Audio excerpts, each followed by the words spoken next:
Honeybees communicate the presence of danger to their hive mates primarily through a sophisticated system of chemical signaling.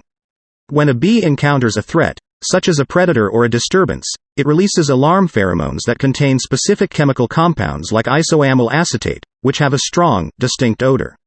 These alarm pheromones alert nearby bees to the potential danger, prompting them to become more vigilant and defensive. In response, the alerted bees may exhibit defensive behaviors, such as stinging or buzzing around the intruder.